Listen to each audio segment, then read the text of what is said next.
Hey everyone, and welcome back to Professor's Play, the show where you can get just a pixel of deep thinking with your mostly nonsensical video game discussions. I'm joined today by our fellow professors and Professor's Play members, John Adams and Brendan West. We're going to ask this first, so you don't complain about it. John, how are you? I'm good. Great. Thanks. Yeah, great. Brandon? Oh, I'm fine. Okay. Well, you guys, we did the whole chastising Brandon before. Do miss the Amelia, recording. though. We do miss Amelia, yeah. Yeah. That's maybe why Brandon is not fine. Sulky, some would say. Some. But not us. Not us. We Not would us. never make We would that never, statement. ever. But some people would. Anyway, first I wanted to apologize for taking a little bit longer break than we said we would. We said a couple weeks last time. Took a 3-week break because of our schedules and the semester just ended, so we kind of moved stuff around to make more sense for when we're recording this in the next couple episodes. But we are back. For those of you who thought we would never come back, We'll always be back. we'll always don't call it a comeback. Phil had to get his larynx removed. It was a whole thing. Interesting. That is, I've never heard that one before. I wanted to say something that was not at all plausible. Yeah, like, interesting. Wow, mostly nonsensical conversations. So we're back with the first episode of our new series on Persona 4 Golden. The 2012, not remaster, but like full edition of Persona 4, right? That's from 08. So it's called Persona 4 Golden in the Americas. It's called Persona 4 The Golden in Japanese. Little fun fact. They cut the because they thought it would be too long for American audiences. Wow. No, I'm serious. Who thought that? The Japanese? Yeah, or the- Japanese. The Atlus. They're going to lose wow. the attention span. That is, man, there's this whole, like, thread of argumentation. I think I told John about this, between, like, the difference between, like, American horror films and Japanese horror films. If you ever watch, like, especially, like, the American remakes of Japanese horror films, the Japanese horror films are, like, real slow, real atmospheric, and the American horror films are like the camera editors on a bunch of cocaine, and it's like cutting all over the place. I even told my students this semester that like some scholars have argued that this is because American audiences have no attention span, Yeah, and Japanese honestly. audiences do. It could be, and part of that, we're going to talk about this in a I'm little sorry, that bit. was really interesting, but I drifted out halfway Yeah. through that. Any statement as longer than the TikTok, I lose you. Once you say the, Yeah. I'm gone. So hopefully we still have the listeners' attention. As a listener, long-form viewer. content? I know. Oh, absolutely. Yeah. Anyway, as usual, we start with this series of preview episodes, so we're going to be looking at the game's lore, our experiences with the game, or similar games, our expectations for it, and then with some pixels of depth sprinkled in there in your screen. You know the dead pixels we see on our screen? That's us. That's us. Like a series of stab wounds. You need to... This is recorded. See someone. So why are we playing Persona 4? Well, that's my first point here, actually. Beautiful. Wow. I was just gonna. You jump read the right script, to it. huh? Uh huh. Yeah, okay. So today we're going to talk about what is the Persona series in terms of gameplay, storylines, and cultural impact, some of the deep lore of the Persona series, our experiences with the RPGs, and some more specific gameplay elements. But why are we... I had been here. So let's start off with a quick question. Why are we playing Persona 4 Golden from 2012 and not Persona 5 Royal, the most recent release in the series, which is from 2019, 2020. 19 was a Japanese release, 2020 Americas. Because... Actually, let me ask you this question. I told you how long Persona 4 Golden is. Do you remember what I said? 70 hours. It's about 70 hours if you're doing the regular difficulty. I'm going to say in the very easy, it might be closer to like 55 to 60. But that's just to see the story, right? It's not 70 hours of grinding. It's like 70 hours of story content, basically. Yeah. Okay? Persona 5 Royal is officially the longest story ever. Okay? For a game. Oh, ever? Not AFK. You guys know what AFK means? Yeah. Away from keyboard. Yeah, not away from keyboard, so like games that for you to proceed, you have to stop playing for a while. Yeah. Listener, AFK, that's what that means, if you don't know. AFK games have longer stories because you literally have to stop playing them. Yeah. Non-AFK game, it is the longest story ever. Do we know... 120 hours. 120 hours? You can get to 120 hours, but it's not that long if you just want to do only the main story. 100 hours. Closer. Tales of Symphonia was 80, so I'm gonna say this has to be higher than that. It's like 92. 102 hours. 102. 102 hours base story content. Wow. For Persona 5 Royal. So that's why we're not doing Persona 5 Royal, even though that is an amazing game. Although I would argue that Persona 5 is better, but don't at me. Actually, you know what? At me. I love having this discussion. But if you, listener, would like a 7 or 8 section version of Persona 5, and you rave for it, we'll make it happen. We'll do it, and we'll bring Amelia back, because Amelia played and loved it. She'll play through Persona 5. Yeah. But until then, since we're sticking to a 3-episode format, probably good. Yeah, 102 hours. 102 hours. Base. Wow. That's not even trying to do stuff. If you try to do stuff, then you get to like 140. Yeah, so that's like not 100% completionist. That's just like No. base story. What's The Witcher 3? Crap. Oh, I saw that. It was on the list. It was like top 15 longest stories. Persona Yeah. 4 was like 9th. The Witcher 3 was, plus the DLC was in there at like top 10 as well. Yeah. Yeah. Okay. Yeah. That's probably the biggest. Yeah, there's a bunch. It was a bunch of RPGs and The Witcher 3, basically. Is and it- GTA. Is Witcher not an RPG? It's an RPG. Sorry, a bunch of JRPGs. Oh, okay. Yeah, my bad. No, Which I we'll talk wasn't. about now. I wasn't trying to correct you. That was No, yeah, it is. pure edification.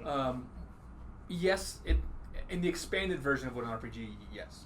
oh, okay. Yeah. Okay. It's also Persona 4 is arguably the game that brought the series into the limelight, because Persona 3 was kind of a cult hit, and Persona 5 everyone knows out because the Joker. It's on Smash Bros. It's huge, but the bridge between those two was Persona 4, and it got a lot of fans into the series. Okay.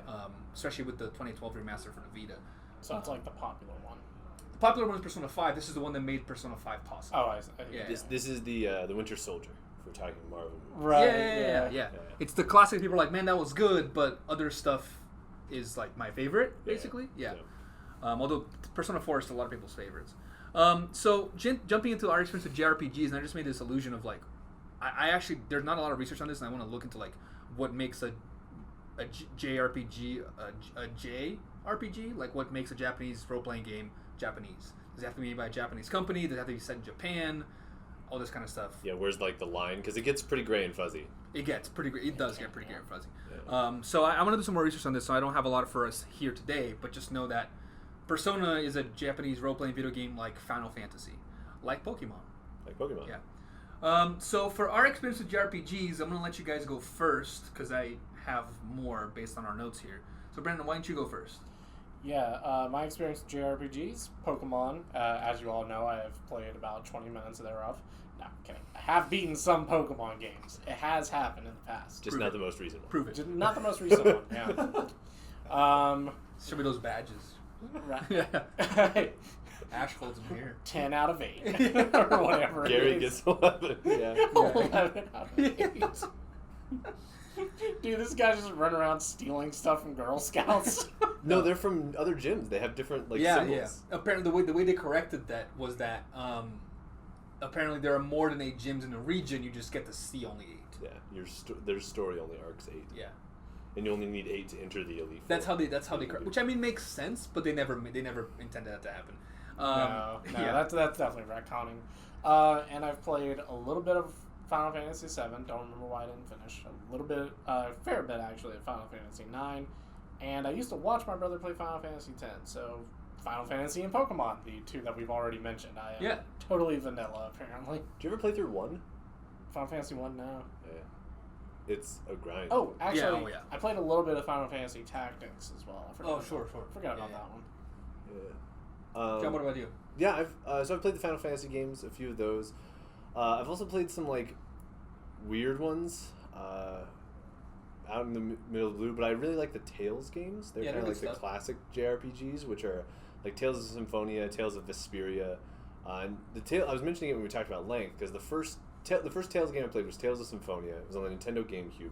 Came on a tiny little disc. I Because love all the those GameCube, discs. those discs, man. Oh, yeah. And it probably would have fit on a full-size disc, but because GameCube was using tiny discs, they had to have it broken up into 2. Amazing. So you had to play the first half of the game, get to like the major plot twist, and then insert the second disc, and the second disc would carry over the rest of the game. Resident Evil 4 had that too on the GameCube. Oh yeah. Broken up Remember into talking 2. about- Yeah. Yeah, Because so they were PS2 games. one of the cool things Yeah. about Tales of Symphonia was that it was couch co-op. So me and my little brother could play hours of like together, and it was a couch co-op game that wasn't just like a game where you like have a helper. You actually could play together. I bet Josh together. picked like the poison type character or something. He was the mage. I think he was yeah. playing mage, and I was playing like the slasher. That makes sense. Kind of guy. They're fun games though. I like JRPGs.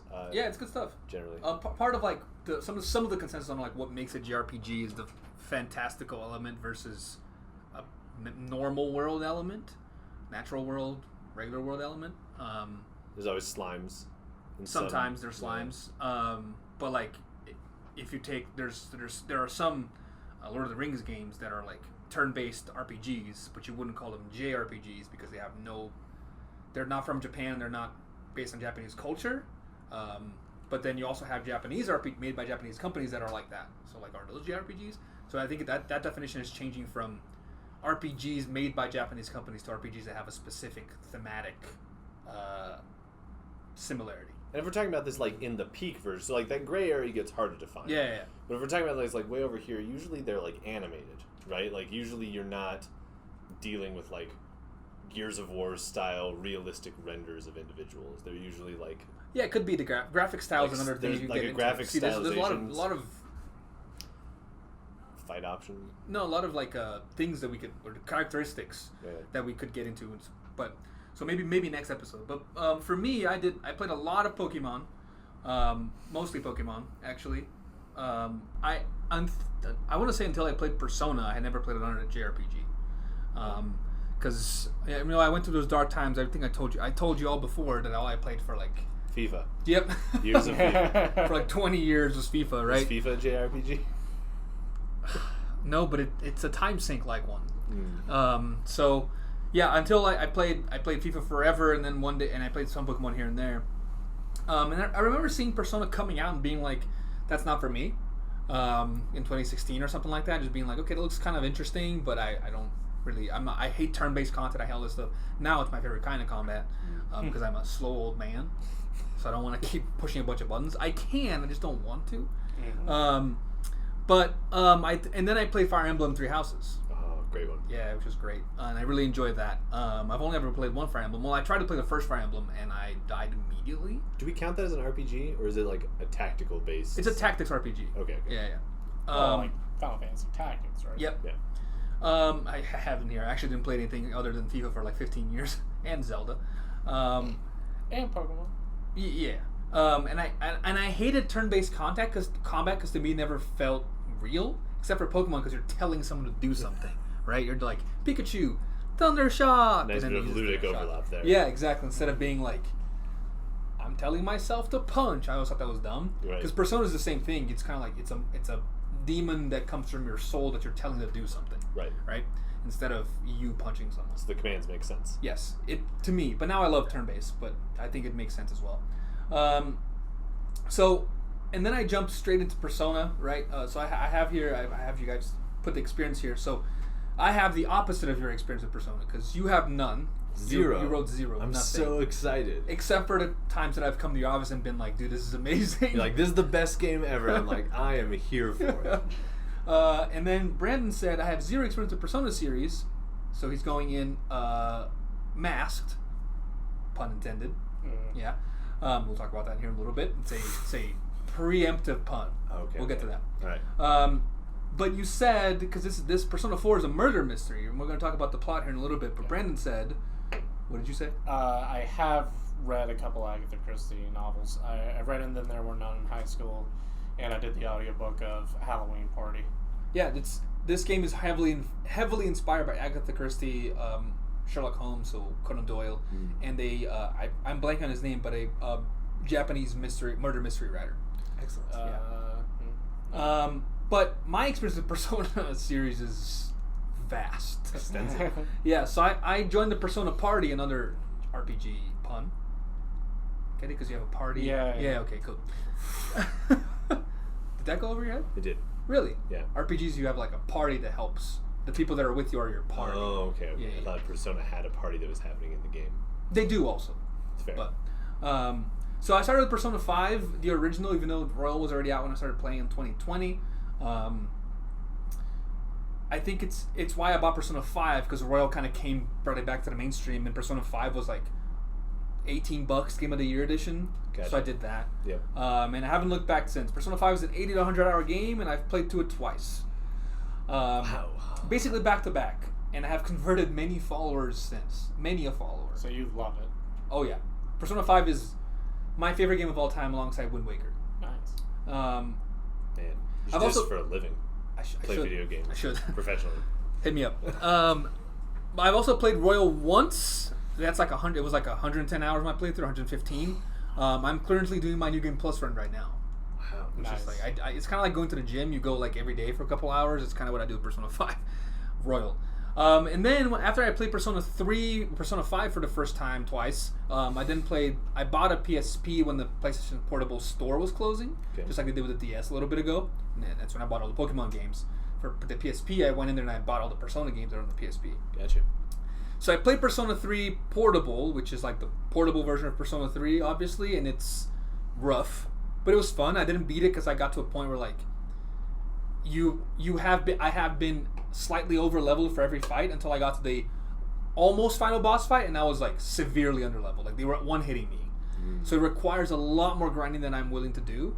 So I never went back to it, but now maybe I'll do it in the remaster because I think they put some stuff to help with that. But also now I have one of the most valuable PSP memory cards in the world because I have all the Persona games that are in the PSP in there, including the PlayStation 1 classics. I know, right? You guys should stay friends with me for when I sell that. I was gonna say you're gonna get us robbed.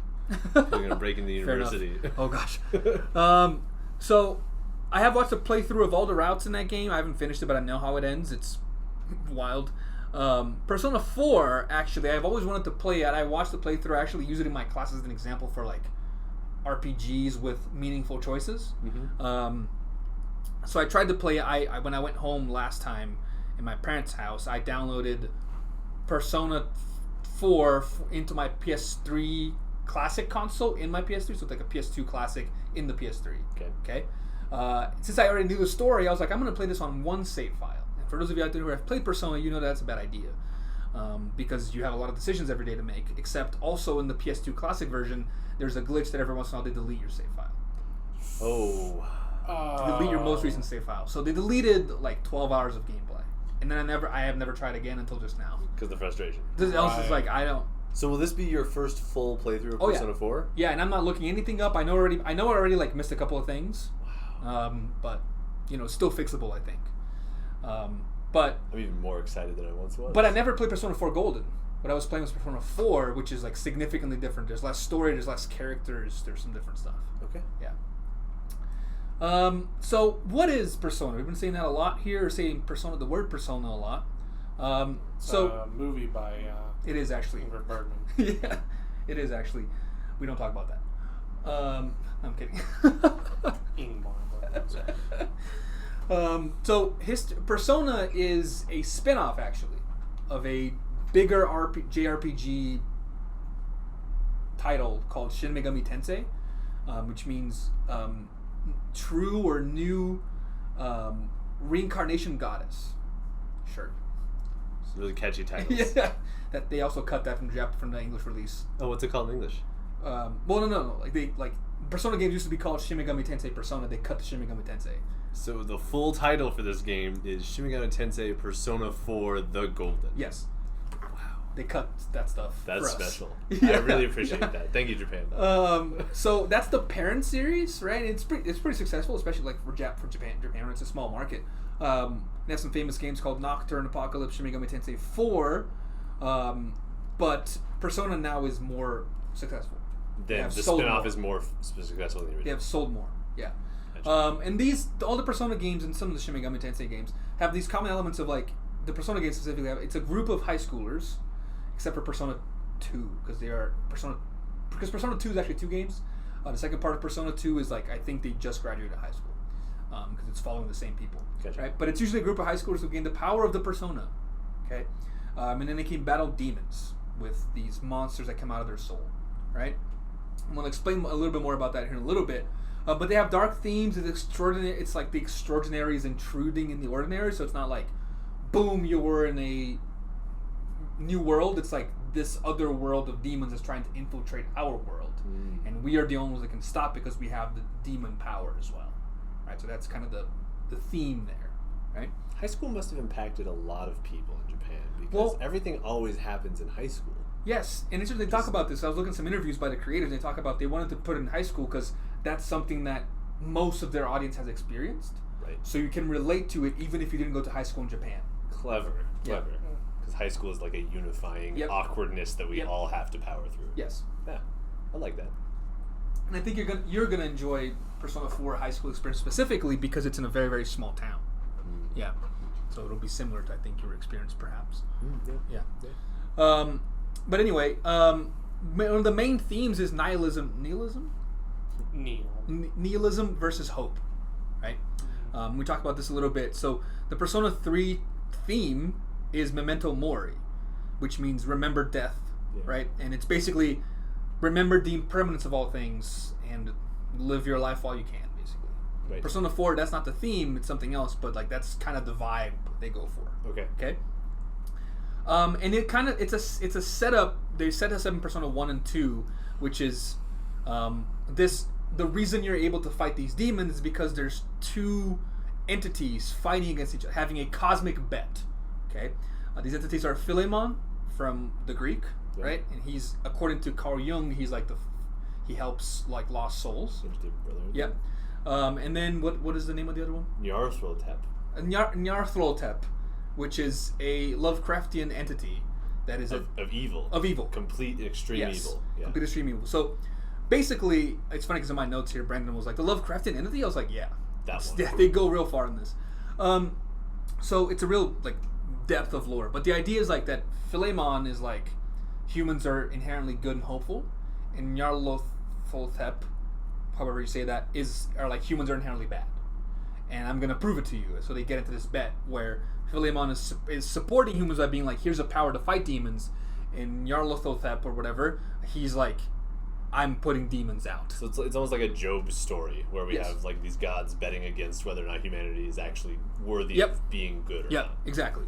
So the bad cosmic entities think that humans will choose nihilism and not want decisions, not want free will because it's easier. Yeah, they don't care. And they don't care. And Philemon's like, no, humans care about what happens to them in the world, right?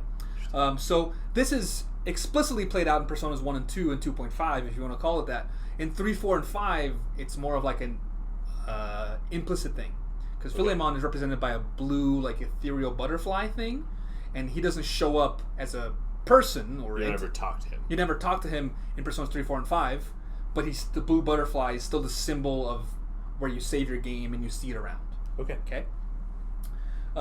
So in Persona 3, 4, and 5, there's other entities betting, but it's implied that they're betting because the other two have been even further behind the scenes, making these two lesser entities bet with each other as well.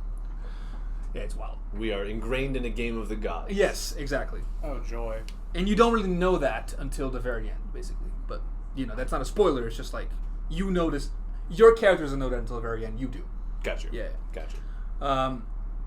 So it's interesting, all the Persona games that happen in the same continuum. So Persona 1 and 2, and 2.5. In 2.5, which is Eternal Punishment, they split the timeline. And one of the timelines is the hero succeeds, and one of them the hero doesn't. So all the games are happening in where the hero succeeds from three ahead. And Persona 3 is the first one that had social links. Before that, they were just full-on RPGs, not lifestyle sims. Now they are lifestyle sims, which is part of why they're so successful. And do we need to play 1 and 2 to fully understand anything? So they're independent, even though they're connected universe. Some people don't even talk about Persona 1 and 2 as part of Persona games. Personaverse. Because the Persona games became what they are because of the social sim parts. Okay. Not only the JRPG parts, like the RPG parts. Persona 1 and 2 did not have that. They were more like spin-offs of Shin Megami Tensei in high school because they thought it was a good idea at the time, and it was. So Persona 4 is actually Persona 5 because there's 4 games before it, right? But people don't really talk about that. Okay. So there's a big split between Persona 1, 2, and 2.5, and 3 through 5. Gotcha. In the lore itself. But it's all happening in the same space. So we are high schoolers in a completely separate storyline, but separate. But these gods are still betting on us, and our job is to use spiritual energy in the manifestation form of spirits to fight demons. To prove that humans have free will. Yes, but to you're fighting to either save your friends, find a murderer, or like reform society. Until you get to the end, you're like, oh wait, an evil entity is doing this, and then that's when you realize you have to like stop God, basically. Of course. Which is the classic trope that's like all D&D campaigns. First mission of a JRPG, find the lost cat. Last mission, kill God. Yeah, that's pretty much how these games go. Nice. Okay, so when you think you got to the final boss, you haven't. It feels very familiar. Yeah. Yeah. So we talked about the power of the persona, right? So the power of the persona is rooted in a lot of like mythology and science. It's based on Jungian psychology. So more specifically in the collective unconscious. Brendan, give us a rundown of who wants to give Jungian us a rundown? psychology as the resident psychoanalytic theorist yeah. here. So psychoanalysis is built on this idea that there are latent things, that there's this unconscious, and that we can't access it, but that we can learn about it through hermeneutics, through interpretation. So, like, give me an example. Something that was unconscious. Do you want to do this, or do you No, want... I'm just trying to. I'm playing the audience here. So, like, a lot of horror film scholarship has talked about how the monster is the repressed, that it is the part of us that we try to hold in. It is our libido or our rage. Usually libido, because Yes. psychoanalysis Usually tends to libido. get Yep. pretty caught up on sexuality. And Jung, Big theme in this game as well. Jung built on that by looking at the collective unconscious. That is how the human unconscious is united. And so one of Jung's big things was the archetype. That is, he looked at particular symbols and he argued that these symbols actually had universal meanings. Horses, for example, represent not just the libido, but also the mother. And so he would trace out this sort of stuff through dream imagery, because basically his argument was that, someone in the US and Canada and Switzerland can all dream of a horse, and it can still mean the same thing. Whether or not that's true, I'm still a little bit on the fence about, but that Hard was to prove. very, very Theoretically hard to prove. interesting. Yeah. Extremely, yeah. And so that was one of his big things. I think you're going to get into the, the animus and anima. A little bit, and you can like help me with this. But basically, I just want to. So before we get into the archetypes, so the collective unconscious is the deepest segment of the human mind. Is not, there is a personal element, but it's not only personal, right? It's like a inherited sea of minds, right? Yeah. That we can't access. But Jung did say that like some people who are geniuses can, right?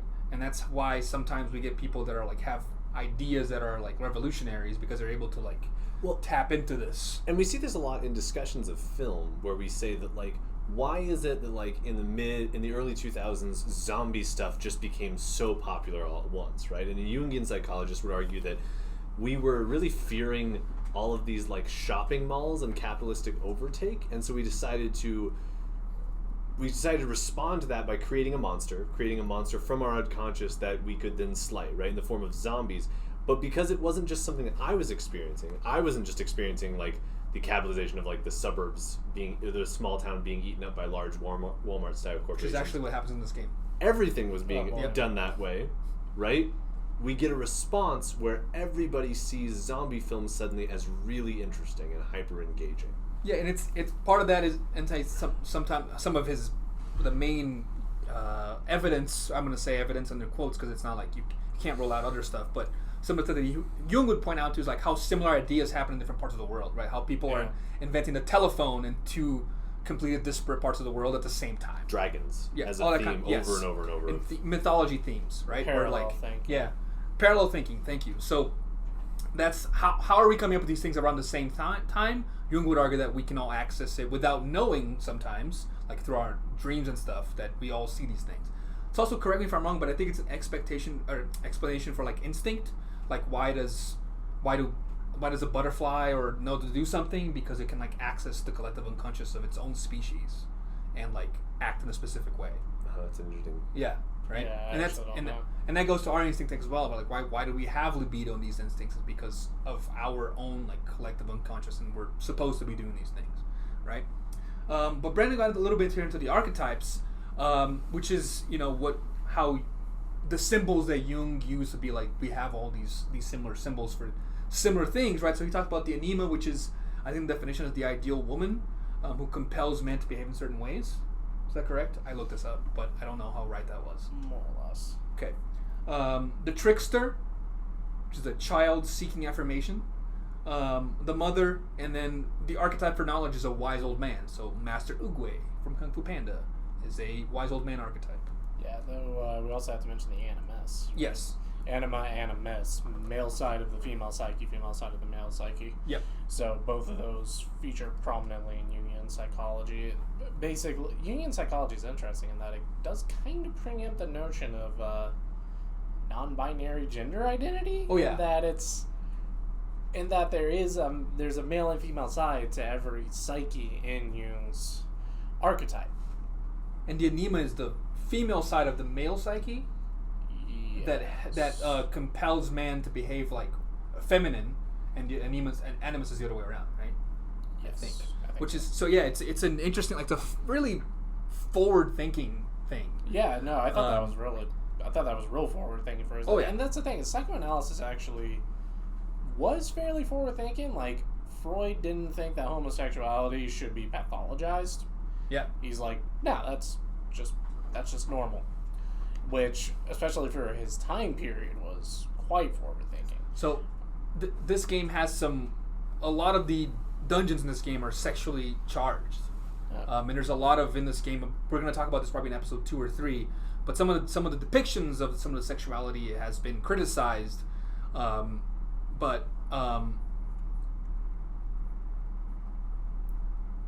on. Oh my god, did it?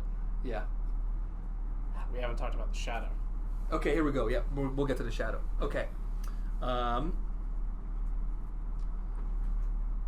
So some of the sexuality has been criticized in how it's portrayed, but it's interesting because the whole game is a metaphor, I believe, for like what you see is different than what is underneath.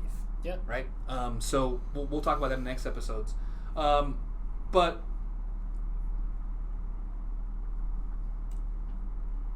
if we what the Persona series does actually is it takes the archetypes that Jung had, and it then combines them with tarot cards or tarot arcana. Oh wow! Right. Let's exclamation on tarot. So tarot is a deck of playing cards from like the 14th century that's now used for. It was actually like a game, but it's now used for divination, right?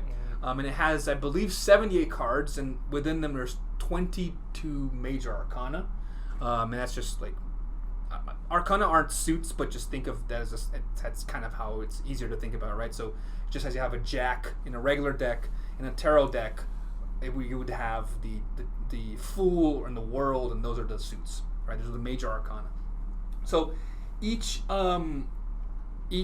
character that you interact with in this game that's a potential social link, potential connection you make, has a arcana assigned to them.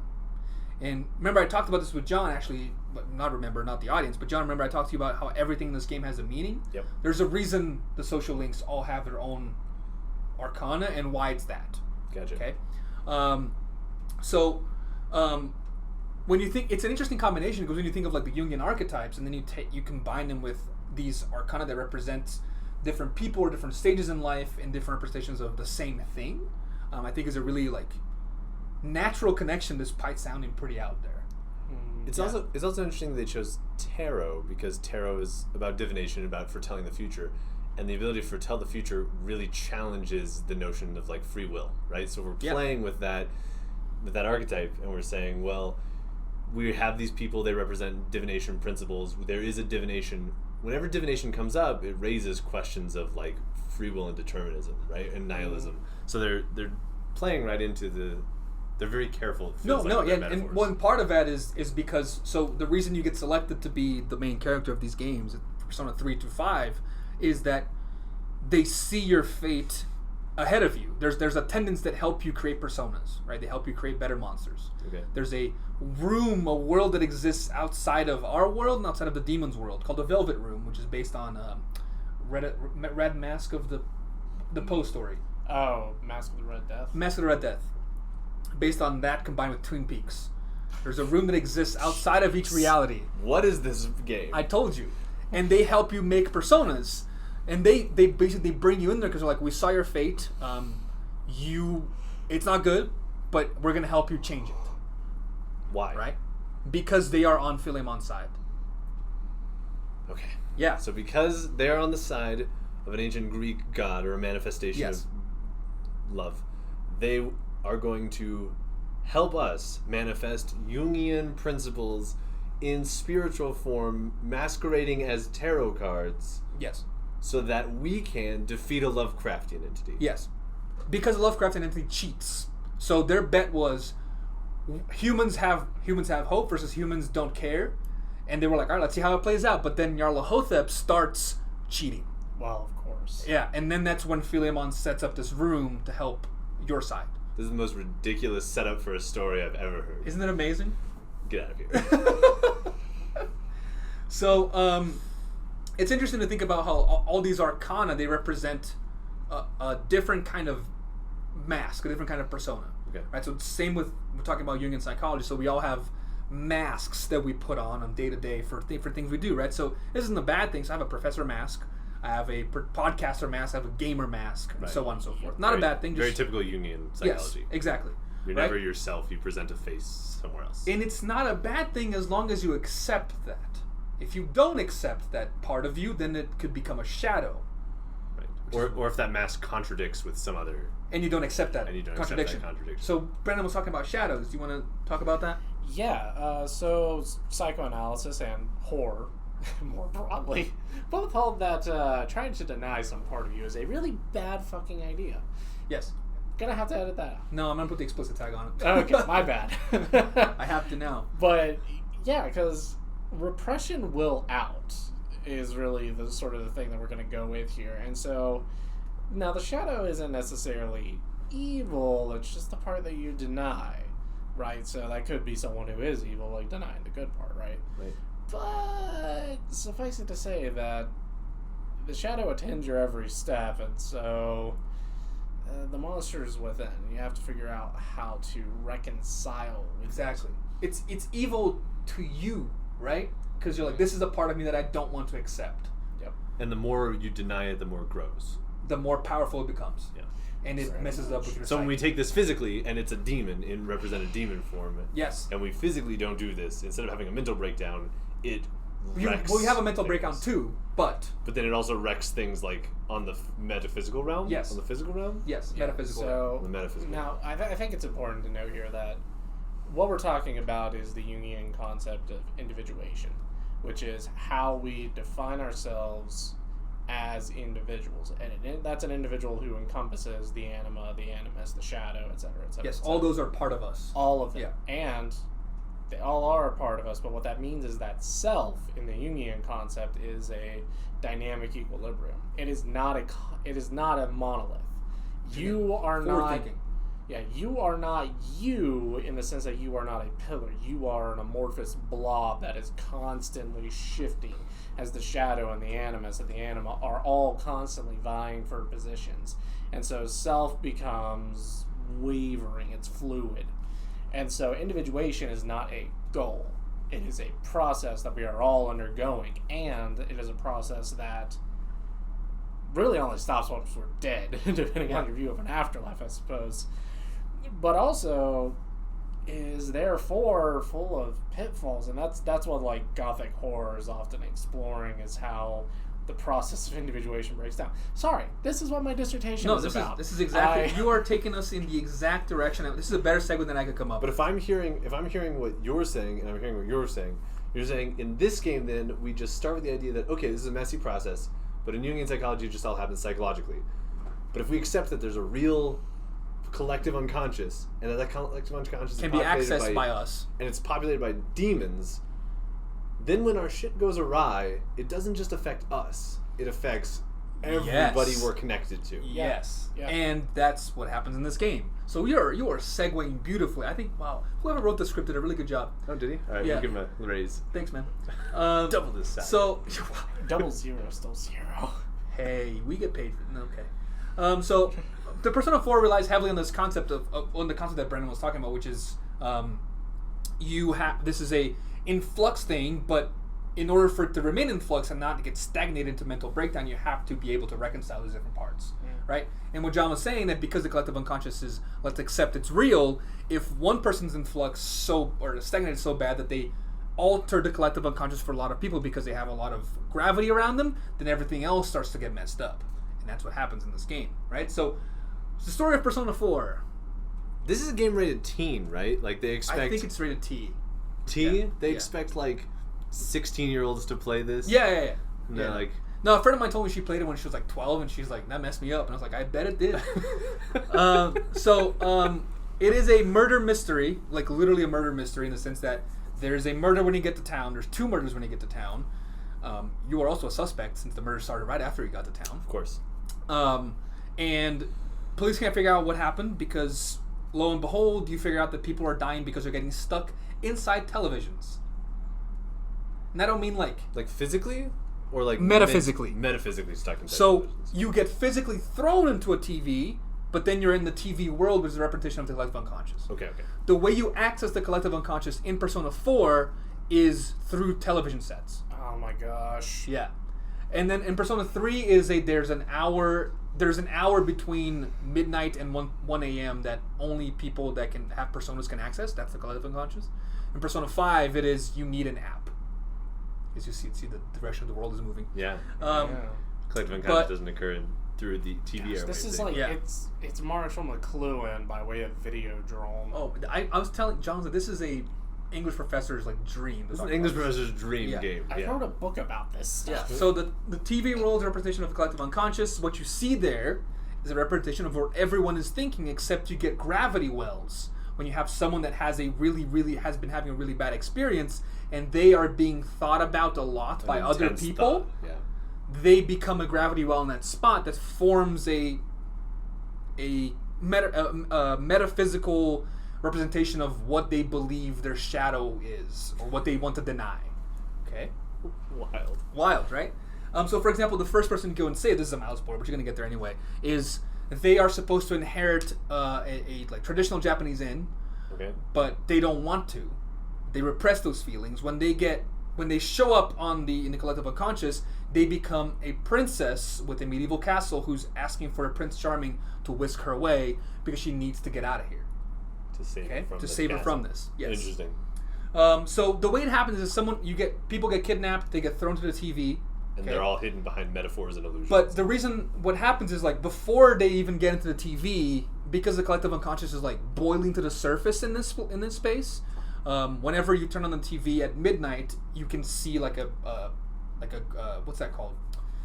Staticky image of something, and it's a person. And then later that person is having a full-on TV show in there, but it's not them anymore. It's their shadow that has gone out of control because they're not admitting it. And the less they admit the shadow exists, the more powerful the shadow becomes, and eventually have to fight it, like physically fight it. Yeah, you're a Jungian psychologist, but instead of doing this through talk therapy, we're doing this through martial combat. Exactly. It's a gothic story, in other words. You're gonna enjoy this, I think. Well, I was having flashbacks to Videodrome where Professor Oblivion's like, television is the new retina of the mind's eye. Therefore, television emerges Pretty much. as raw experience. Therefore, reality is less than television, and television is reality. I got that backwards. And that's kind of how it goes, right? Because the TV world is trying to come into our world. Yeah, of course. So, in order for you to gain the power of the persona, which is the thing that lets you, fight the demons, is you have to accept your shadow, right? Because then your shadow becomes your persona. This is where we deviate a little bit from the Jungian psychology, like purism. Okay. But your shadow, that power that you have that turns against you, if you turn it for you, not necessarily evil, it just wants to be accepted. And once you accept the shadow, then it becomes your own little Pokemon monster that you can use to fight. It has its own affinities and weaknesses and stuff like that. Cool. However, you, as the protagonist, have the power of the wild card, which means that you can wield multiple personas. So you have your own unique persona, which is called Izanagi. It's a Japanese deity. But you can also fuse other demons from other mythological folklore and things from around the world to fight for you. Nice. And when you fuse them, they say like, I am whatever, I come from the sea of souls of humanity to be yours, basically. Okay. So the reason so you go into the TV world, fight people's shadows, they get personas, they join your party. Okay, that's pretty much how it goes. So the way it's a cycle of someone gets kidnapped, you gotta go into the TV and save them before they because their shadow will literally kill them when they don't get accepted. They get too powerful and they want to become their own thing because like I want to be this. You don't want me to be this, so I'm gonna kill you so I can be this. How does the killing manifest itself? Is it like a suicide or is it a? So the killing there's no cause of death because they show up hanging from telephone poles with no sort of, there's nothing wrong with them, they're just dead. Because what happens is hanging by their neck from telephone poles? No, their legs usually. Because what happens is they get into this TV world, into the metacognitive space. The shadow gets too powerful and literally kills them, like physically punches them, right, or whatever the shadow does, and then their body gets expelled into our world via telephone poles. Why via telephone poles? It's where the TV waves are. Cable doesn't come through the telephone Hey man, poles. this is Japan. That's nonsense. It should be underground. We should find them. Well, you think no. Cables in Brazil are in telephone poles. They're in telephone poles? Yeah. Oh, wow. Yeah.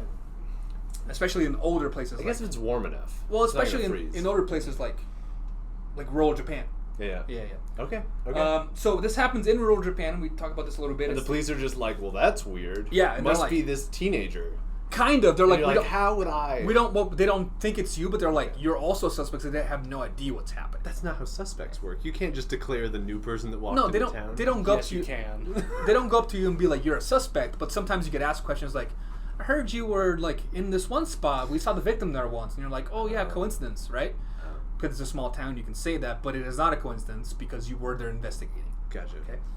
I actually just watched like a true crime documentary that just charted how the entire investigation was completely derailed and the murderer almost got away with it because the detective was just like, this person obviously did it. Yeah.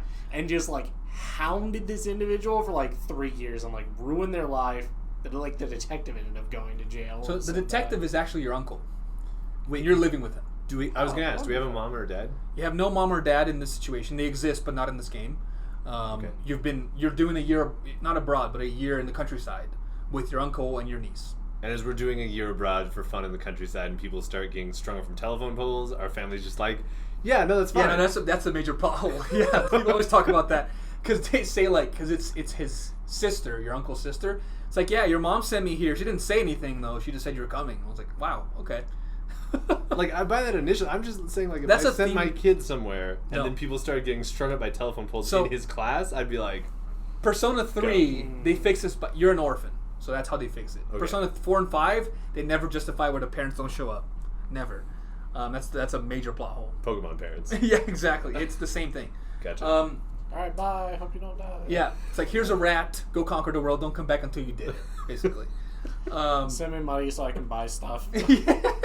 That's, I forgot about that when I played Hard Gold again. Like, you Yeah. want to send me money? I was like, oh yeah, sure. You save money. No, she just uses your money. Well, actually, it is a good idea because in Heart Gold, some of the items she buys, you actually can't get otherwise. I see. I don't know what market she's shopping Yeah. at. Oh, Mom's into some like black market stuff. Like, deep web. yeah, I know. Right? So it takes place in a rural Japanese town that it's a fake town, but it's based on a real town of like 15,000 people. Okay. It's called Inaba in Japanese, which is so the word for countryside is Inaka, and the town is called Inaba, but So it's it's just named Countryside Town? but it's not a play on that. I was looking at an interview, and actually it's a play on a fable of a Japanese fable of a rabbit deity that happens in the countryside, and there's a shrine there and stuff like that. So it's similar. Wait, Okay. Is that like the rabbit goddess or Rabid, R-A-B-I-D. No, Oh, rabbit. Oh, rabbit? Like the animal, R-A-B-I-T. yeah. Oh. I'm not sure. I have to look that up. Okay. But one of the reasons they wanted to set it in a small town like this is because of the Persona uses time as a mechanic.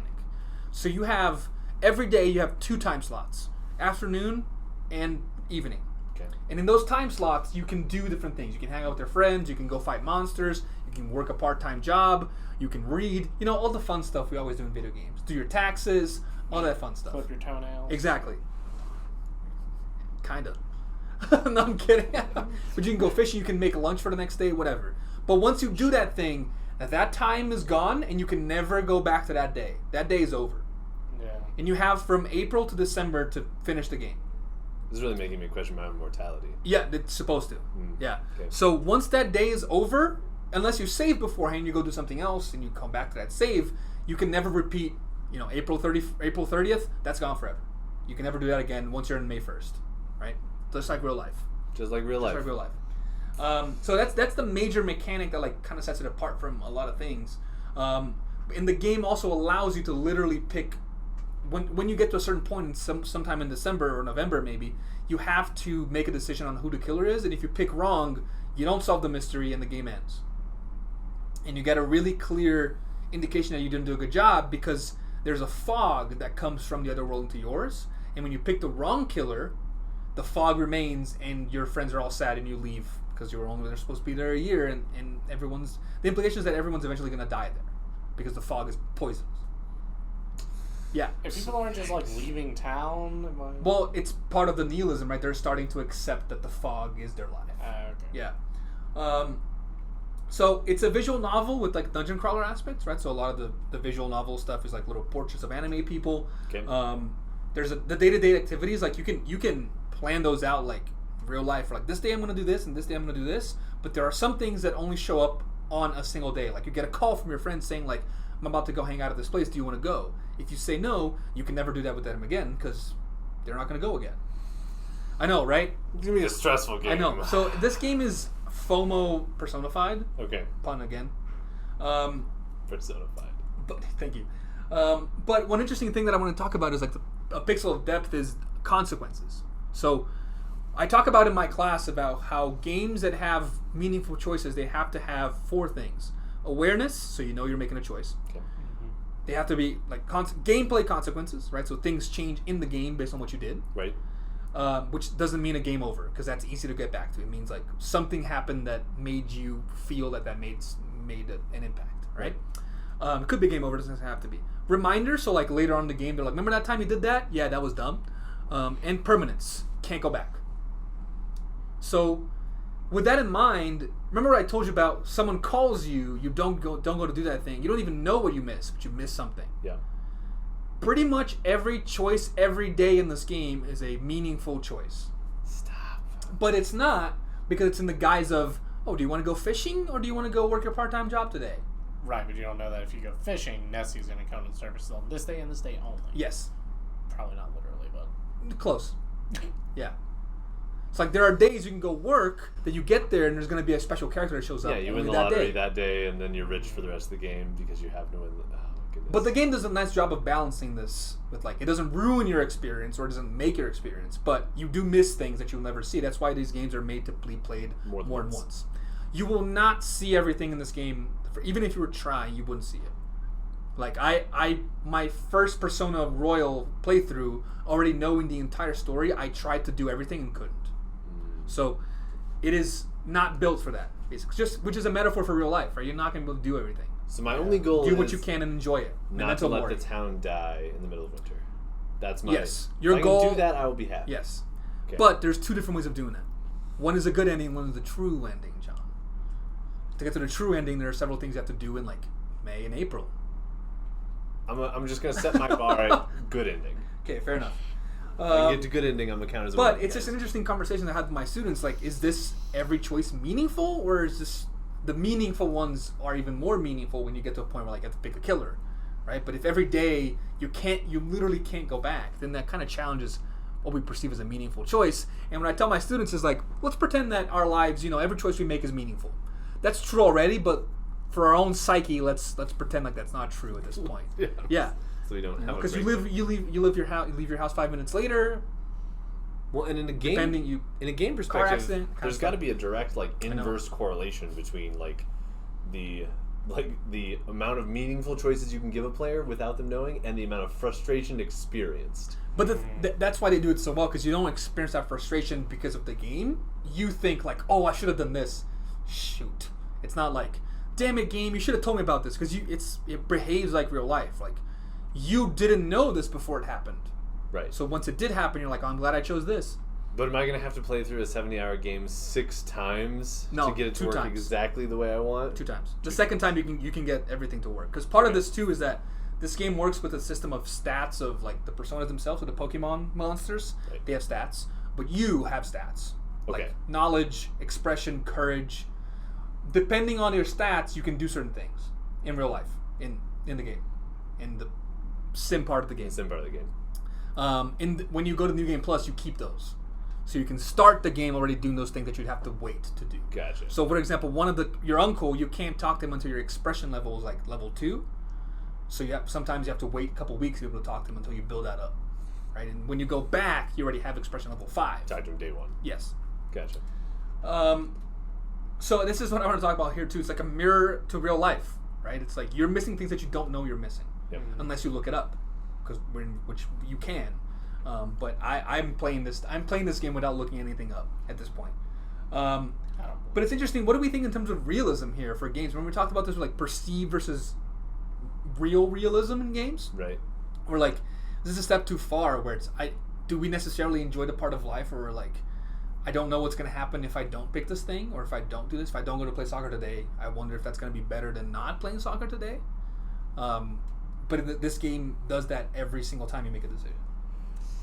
I think that depends. I think it's gonna come down to like how much I feel I'm being punished for not making the right decisions when I have no way of knowing which is the right decision. And I think the difference is that there is no right decision. It's based on what you want to accomplish in the game. So like if you want to, because if you max out your friendship with certain people, they get more powerful. So if you want to max out your friendship with someone, you can always pick to go hang out with them. You're making that decision. That's right for you, but then you're missing out on something else. Sure. Yeah. So I think it'll depend on how much the choices that I want to do result in tedious interactions. So like, if I want to make friends with somebody because I like their story and want to see where they go, but every time I hang out with them, I have to like go fishing and hear them talk about the one time their dad like took them to a birthday party. You're gonna get some of that. That'll drag, right? And I get that sometimes in Fire Emblem too, Yeah. where like I want this mage to be at a high level, Yes. so I talk to them, but also his story sucks. You're gonna get some of that. Okay. It's not because Fire Emblem stories are real one-dimensional. They're real These are one-dimensional. not. Okay, These are are not. deeper. These are deeper. Yeah, they all have deep insecurities and shadows that you have to fight. And another crazy thing to think about is like every time you help someone fight their shadow, you see their deepest insecurity, and then you have to live forever knowing that person saw what your deepest insecurity was and helped you overcome it. Basically, it's an interesting like psychoanalytical thing as well. I was gonna say once Yeah. other people get rescued from these demons, do they become aware of this Jungian metaverse Yes. and they can now fight Yes. personas too? Yeah. So we're like Not all of inducting them. people into our Not all of them. superhero orders. Yeah, not some people that can summon personas are special. The reason you got the power is because these attendants noticed that around you were people that could help you. Okay. Basically, Okay. because a couple of the kidnapped victims do not have the power. They still have shadows though. Okay. So interesting to think about. This is something. It's second person narration. Keep an eye on that because it's real aggressive. It's like in your face. Second person narration. The name of the main character is Yu Narukami on purpose. Why you? Because it's you. Yeah. Right. And something I want to talk about here that I mentioned to Brendan before is that this game has a crazy attention to detail. Like I said before, it's more than just breadth; it's depth, right? So the depth of everything. So the reason the color scheme and the color palette is like yellow, orange, light blue is because it's trying to juxtapose the gray, brown, dark green tones of this tiny Japanese town. And juxtapose the story itself, which is horrible. So the music is really upbeat and everything, but as soon as something happens that's not a beat, the music shifts immediately. So whenever you hear a shift in music or music off, some stuff's going to go down. Yeah. Okay. And the music is repetitive for a reason also, because at the end of the game, the music changes and you're like, oh, I'm in the end game now. Yeah. But one thing I want to talk about is the accessibility of this game, because they have fully remappable buttons, which is awesome, because I changed all my buttons because I was tired of holding Unique my for a controller. JRPG. Yeah. All the buttons, and you can change literally everything. Sometimes you have you can change how you select things, but not everything else. You can change anything to anything. But the craziest thing is that it has a fully customizable difficulty, and this is something I've never seen before. And instead of, because you can customize from very easy to very hard, right? And I was telling John, the text for these is so aggressive. It's very in the easy, they're like, this isn't that hard, so don't go crazy. And in the very hard, they're like, do you hate yourself? Then choose this. Yeah. But after you choose that, you can go in the menu and customize that. So they have the presets, right? That you can go to very easy and it'll tell you enemy difficulty, low.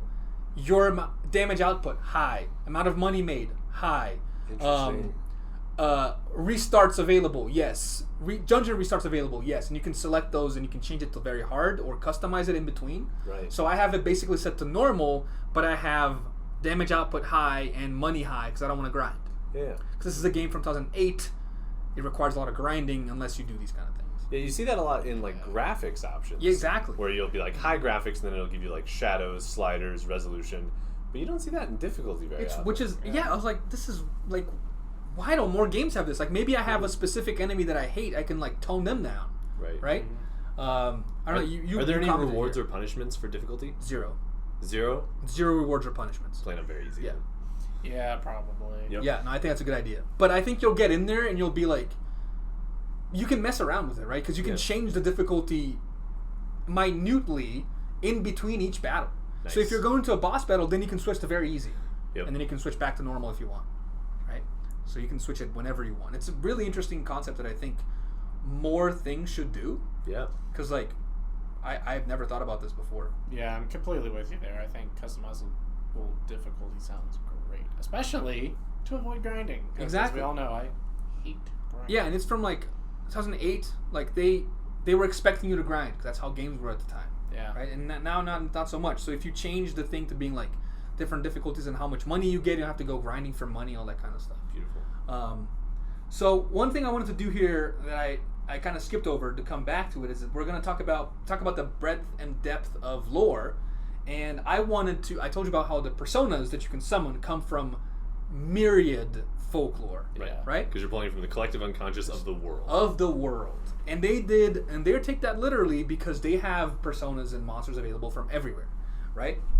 So I have made a list here of some of, and they have not seen these yet, listener/viewer. I made a list here of different personas that I'm going to ask you about, and you have to guess where it comes from, folklore-wise, All right. and maybe its power, maybe what it looks like, but I just wanted to see if you guys can get this. Okay, so I'm going to start with the first You one. got nothing, John. You got nothing. Okay, here we go. First, some of them I expect you to guess. You gotta Some help of me them- with these. Some of them I don't expect you guys to guess. I'm going to start with an easy one. Okay. Gorgon. Oh, okay. Greek. Yeah, Greek. Medusa, basically. Greek Medusa, Gorgon, which means dreadful one or terrible, female snake body monster. Right? Nice. Okay. All right. Dicarabia, Ooh.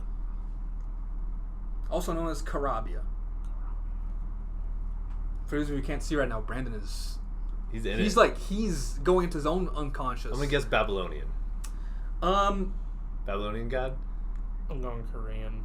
Kind of. John is, I want to say, more right. It's the 69th demonic spirit listed in the Ars Goetia. Holy that's deep. Yeah. And the what? Ars Goetia, What is that? Goesh is from Lesser Key of Solomon. Yeah. It's like the book of, like... It's the book of wizard spells that It's basically the... combines What's that called? Jinn. The Grimoire. Yeah. The original Grimoire. Okay. Which is where you pull personas from But in this that's game, like actually. that's like Oh, yeah. nobody would know that. Although the Dicarabia has no title in the Pseudo-Monarchia Daemonium, he does in the Lesser Key of Solomon, where he's a great Marquis of Hell and has 30 legions of demons under his command.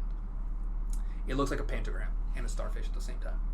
Okay, So here's my question: do people at the Persona, who's Persona made by? Atlus, which is owned by Sega now. Atlus, owned by Sega. When they walk in, they're like, "Welcome, it's your first day at Atlus." Whoa! Yes. Here is a giant stack. You have Yeah. to read through a dissertation's level of. Okay. Yeah. All right. A different one now. Totally different vibe. Mothman. Oh, West Jersey. Virginia. Yeah. West Virginia. Yeah. Jersey's the devil. It's the sights of a great winged creature that might look like a giant moth person. Right? It's an owl, just for Yes. the record. Yeah, it's You think probably. so? No, yeah, Joe Nickel did a really good deconstruction of the Mothman legend, and it was an owl. It's an owl, but in the collective unconscious, Mothman. it exists as a Mothman. Because we've got these like Right? So these are not real demons, but Right, we right. believe in them enough as a world that they are personified as things that you can use Well, to fight. there's a mythological figure called a tulpa, which is this idea that if enough people think about something Yes. together, you can make Yeah, a this thing. is Yeah, basically yeah. what this is. All of Yeah. these. Okay? Let's see here. Oh, I love... this was my favorite. Melchizedek. Melchizedek. Yeah. Yeah. Yeah, what is that? Demon, right? Jewish. Sure sounds like Jewish one, demon. yeah. Biblical figure known for Yeah. his wisdom, king of Salem. Book of Genesis, and then in Gnosticism, which is where this is based from. Yeah. So that's like the biblical version. The Gnostic version, It is the angel governing peace and righteousness. He was the savior of the angels, and sometimes is said to be greater than Christ himself. According to Gnostics, he was the former king of Salem before ascending to heaven without dying. But also, in a nice little twist of how this game works, it's also inspired by Mercedes-Benz. Okay. Because in Japanese, Mercedes-Benz is Mercedes, and Melchizedek sounds like it. So this is the level of stuff we're talking about here. Yeah, we're having some All right. fun. I love it. Tsitsimitl. No idea. Got no idea. Philippines. Ooh, I see where you're going, but no, it's Aztec. Yeah. Oh, Like yeah. Quetzalcoatl? It's Yes. the X, isn't it? Yeah. Oh man, I was thinking TSR. So it's TZI. It is a type of cosmic being that protects mankind, like through the stars, but it becomes unstable whenever there's cosmic instability and might attack humans. Oh, fun. Let's see here. So you see where I'm going here, right? Wow, we're One all of them wrong. is Alice Like from Wonderland? from Wonderland.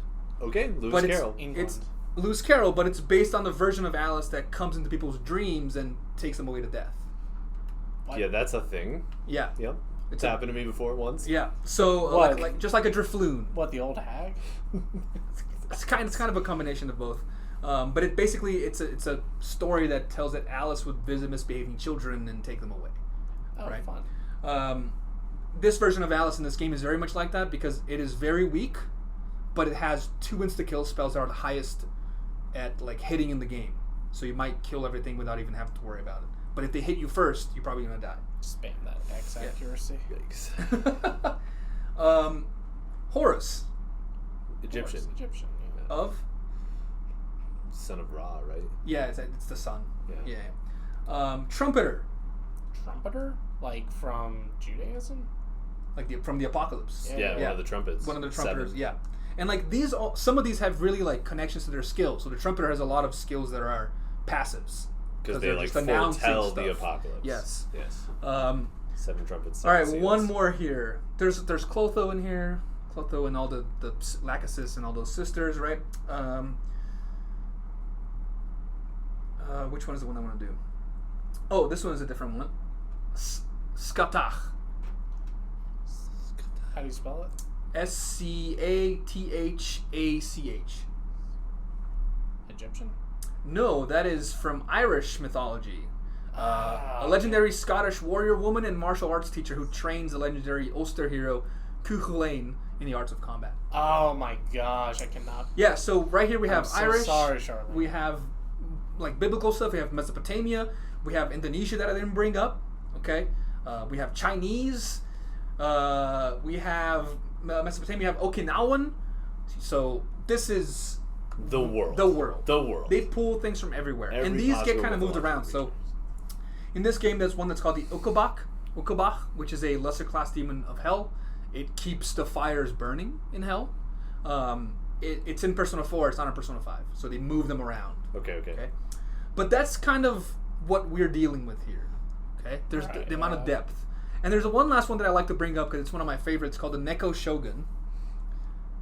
Shogun? Neko Shogun, Shogun, like Lord. Lord. Yeah. Lord of a samurai domain. Yeah. Neko would be cat? Neko's cat. Cat Lord? Cat Shogun? Cat Shogun, because this is a real story. So this became a figure in Japanese folklore because there was a Chinese general who conquered Vietnam at some point in history, what is Vietnam now, called Mao Shangshu, and the people decided to dedicate a temple to him. Except the word for cat in Japanese is Mao, and whatever, and like the generals of Mao or the other way around. Sounds like cat. The temple was accidentally misnamed, and now it's the Cat Temple. Cat Temple. So now he became the Cat Shogun. Isn't that amazing? That's amazing. How does he feel about being Cat Shogun? I don't know. You have to ask him. All right. But the Cat Shogun itself is cute. I'll tell you that. Amazing. So that is the like breadth and depth you're dealing with in this game. Everything has a reason. This is the craziest game I've ever played, and I have yet to actually touch it Yeah. or play it. So, but we're getting to the end here. I just wanted to give you some hints. Okay. There are insta-kill spells because this is a game from 2008. Okay. And they don't care if you die because one enemy got lucky. They probably laugh at that. In Persona 5 Royal, they kind of give you a bunch of items that can negate insta-kill spells because A lot of enemies can use this to kill spells, but if you try to use it on them, they automatically block them. They don't work. That's good to hint, because that would be the first thing I would try. You can't use insta-kill spells on bosses. They block it. You can't use some of the passives on bosses either. They block. Like, there's a block symbol that comes up. Okay. Okay. I wrote here, be very aware of the daily routine. Some things only happen once. Okay. Much like real life. There's a fog and rain system that largely determines if you succeed or fail. They're kind of hammered that into the first hour or so, first couple hours. But like, if it's raining and it's not going to be raining the next day, it's likely going to be bad. So make sure you're rescuing people before fog. Okay. Fog is bad. Fog is bad. Fog is bad. But this is something that's really different, and I kind of have to get adjusted to this. And it's very easy. It might not be an issue, but it's okay if you don't do the dungeons in one go. There are no save points in dungeons, and they have like 7, 11, 20 floors. Okay? It doesn't use like a day or a half a day to. It uses the day, but if you get to the 7th floor and you don't know how many there are, and you're like, well, I can continue, but I might die, or if I get to the boss, I won't beat him anyway because I have no mana or health points. Then you might because it tracks where you like finished, and you can restart from there, but you can't save in the dungeon. Okay, so I will continue on the 7th level when I come back. When you come back the next day. That's good. Yeah. So don't be. It's okay if you can't do it. There's a quick save feature now that you can restart from the same level, but you still don't recover any mana or anything like that. Okay. I would say this game is the epitome of min-maxing because your stats in the physical sim world affect your stats in the dungeon world, which then affect how your relationships are in the real world, affects your stats. So you can min-max everything in this game. I would say save that for the second playthrough if you go a second time in. Try to just do your best. It's good news for Brandon though. Yeah. Brandon really likes a good min-max. This game is like the epitome of min-maxing. Yeah. Okay. This is a warning. It is a very slow start. Very slow. Oh no. Yeah. But like, just because we want to build a lot of narrative. A lot of exposition. I'm good with that. First hour and a half, you barely touch the controller. Nice. Combat is about 3 hours in. First real combat. And then you get set loose about 5 hours in. What? But when you get set loose, Man's like, that's farther than I've made it in any game we've played. Does this count as like 2 of my movies from the summer?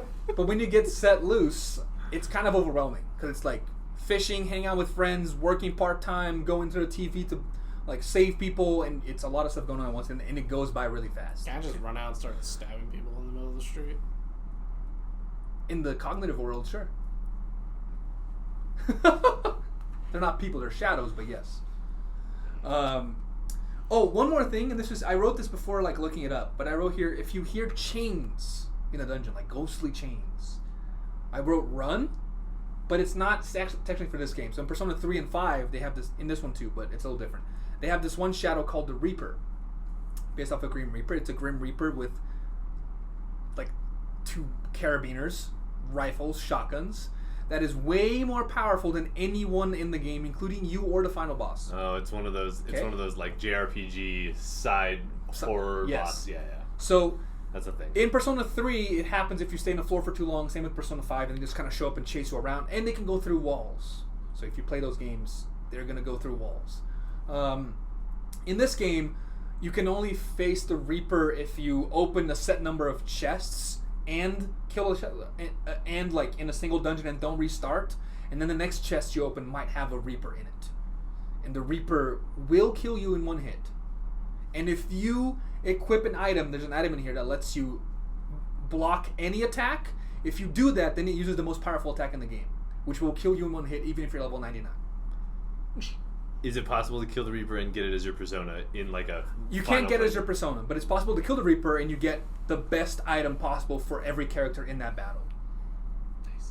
So it's possible, and it's possible to do... That's like second playthrough nonsense. It's possible to do it fairly early in the game if you know what you're doing, because I was looking this up and I was like, there's a way of farming it. Oh. But I didn't do it because I'm trying not to look up stuff. Right. It's possible. Okay. But yeah, you don't have to run if you hear chains. It's unsettling. They'll keep going until you open another chest. And if you go to open a chest and it says, "Are you sure you want to open this box?" and one of your teammates is like, "Man, I got a bad feeling about this," click no. Okay. Yeah. Good to know. Yeah. Unless you save right before. Yeah, that's we just fine. want to see it once. Yeah. Oh, No, and it's like because you're like just playing around and there's a little dungeon music going, right? And all of a sudden you just hear like clink clink clink clink clink clink clink, and you're like, it gives you like goosebumps. 'Cause you're like, what the hell is in here? Yeah. Right. So I talked a lot today, mostly because I'm the only one that's played this far. So in the next couple episodes, I'm expecting you guys to We appreciate it. It was great.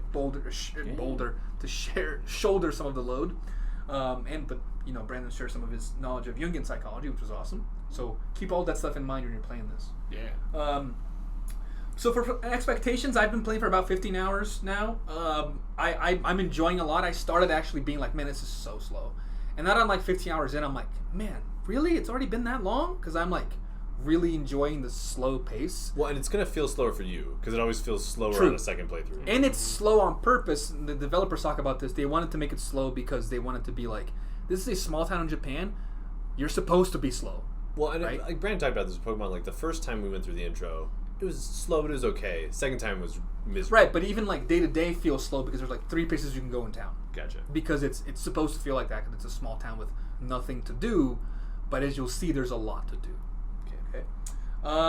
There's some small outdated mechanics, but they changed a lot of stuff for this re-release that make it feel way more modern, including the difficulty thing. John, what do you expect? Oh man, so this is the first time we've played such a long game in such a short amount of time. So my goal really is story here. I'm going to prioritize doing the things that move the plot along in the farthest way possible. And since the protagonist is me, I'm going to build him as I see myself. So I'm going to save the people I want to save. I'm going to let the people die that I want to die. If you let someone die, the game ends. Okay, I'm not going to let anybody die. Didn't know that was an option. But I might not go fishing if I don't feel like it. Okay. So I'm just going to live it as a full RPG. Yeah, just do what you do. That's the best way to think about it. Because like whenever you're talking to people, there are answers you can give that will give you more points with their relationship. Yeah. Just talk to people. I'm just going to talk to people. Like, I'm not going to, Yeah. Because I'm going to set it to very easy, so I don't have to max out anything. Hopefully. So the way the interesting thing is that like I see what you're saying, and in another game this would work, but you can't maximize the story because there's going to be like 2 or 3 week periods between dungeons that there's no story development, and all you do is talk to people, and the story isn't moving forward. The main story isn't, but you're moving your own stories forward. Okay. Yeah. Cool. Brandon, what you got? I feel like my expectations have been radically changed. I was like, murder mystery. Yeah, this sounds tedious. Now it sounds less tedious and more like a weird, not bad, but like a weird acid trip. It's gonna be it's a weird experience, but then once you get in there, everything makes so much sense.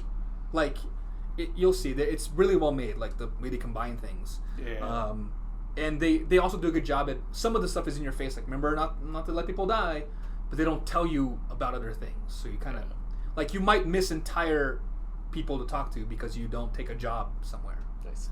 And they don't tell you that. Yeah, I actually don't know how long we've been going for, so I'm going to call it here. It is almost 3. Yeah, but we had that stoppage. Anyway, Yeah. so that was it. Our primer on Persona 4 and the series as a whole. Saw that John smiled there. Nice. Much like the game itself, there was a lot of information here, and I was holding a lot back. Because we're going to get into some other stuff on the next one.